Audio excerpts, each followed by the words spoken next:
Bonjour, bon, dans ce nouveau tutoriel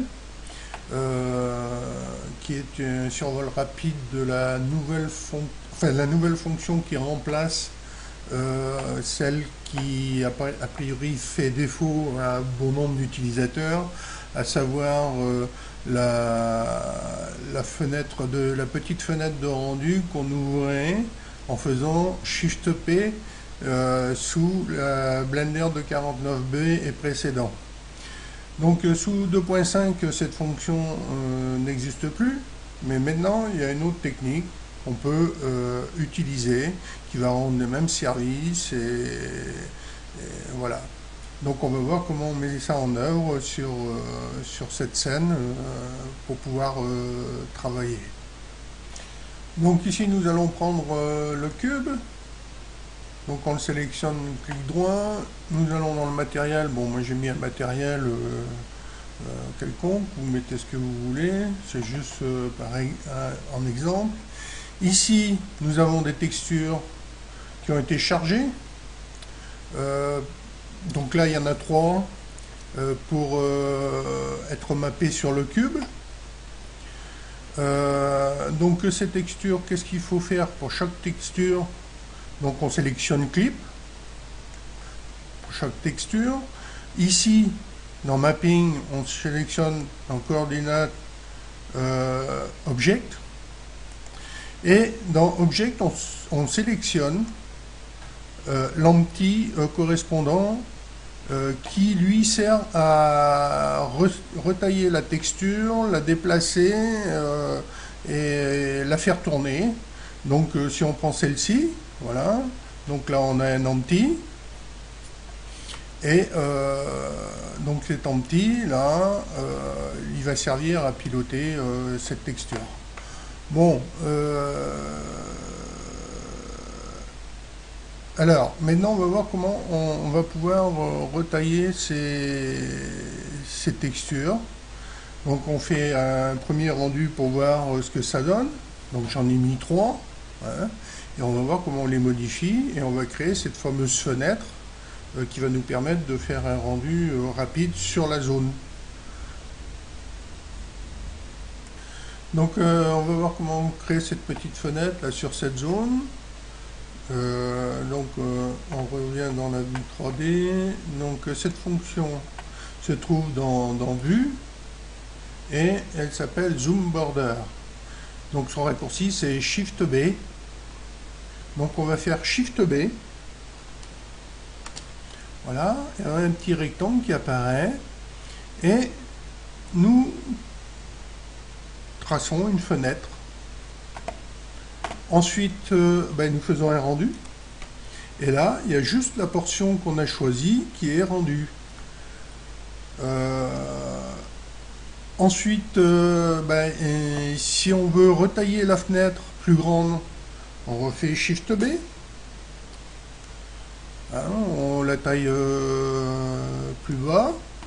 Et on refait un rendu. Et la fenêtre a été modifiée. Ce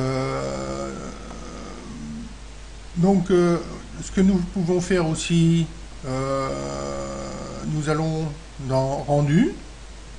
Et dans Rendu, en bas, vous avez ici, dans les dimensions, vous avez Border et Crop. Si on clique sur Border, la fenêtre disparaît. Si on reclique dessus, elle apparaît. Si on déclique, on fait un rendu, on a la fenêtre complète. D'accord? Si on clique Border, on déclique Crop, voilà. Si on clique Crop en même temps, voilà. On a ça. Donc on peut faire à peu près ce qu'on veut. Donc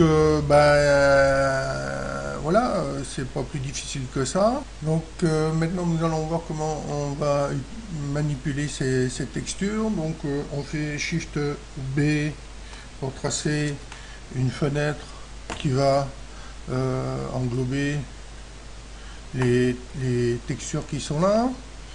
On fait F12, voilà, donc on va travailler sur ces textures avec les empties. Nous sélectionnons cet empty, d'accord, et nous allons le faire tourner. Donc il va falloir qu'on fasse tourner cet empty R moins 90, voilà, ok. Nous repassons, nous faisons un petit rendu, donc la texture elle a bien changé. On fait un petit scale S pour la réduire. On refait un rendu, on a diminué sa taille. Nous faisons un scale et nous allons la déplacer légèrement sur l'axe X par exemple et sur l'axe Z, de façon à ce qu'elle recouvre un peu l'autre. Nous refaisons un rendu, donc on voit bien que maintenant celle-ci elle est par-dessus celle-là. Si on veut inverser la position, eh bien on va aller dans les textures, on sélectionne l'objet, donc si on veut passer cette texture, ben, on va seulement la descendre de façon à ce que ce soit derrière, et maintenant on fait un rendu et la texture est elle maintenant devant. Donc voilà. Donc maintenant nous allons dans le rendu, nous désactivons la fenêtre parce qu'on n'en a plus besoin, hein. Donc on désactive border et la fenêtre disparaît. Donc maintenant nous allons voir une autre fonction qui va permettre de rendre juste un objet. Nous cliquons droit sur un objet, nous sommes en mode objet et nous appuyons sur W. Dans le menu, nous choisissons Restricted Render Unselected et nous faisons un rendu. Donc là nous n'avons plus que le cube. Si nous voulons tout réafficher, nous réappuyons sur W et nous faisons Clear on Restrict Render et nous refaisons un rendu et toute la scène se réaffiche. Donc nous pouvons sélectionner un objet, nous pouvons en sélectionner un deuxième en faisant Shift, clic droit, nous faisons W, Restricted, Unselected, et nous faisons un rendu, et nous avons les deux objets sélectionnés. Voilà, donc quand on n'en a plus besoin, on fait W, Clear Restricted Select Render, et nous faisons F12, et nous nous retrouvons dans le rendu. Donc voilà un peu quelques techniques pour faire ce genre de manipulation. Ça remplace avantageusement l'ancienne fenêtre qu'on faisait apparaître avec Shift P dans les précédentes versions. Voilà, donc merci d'avoir visionné ce tutoriel et à bientôt.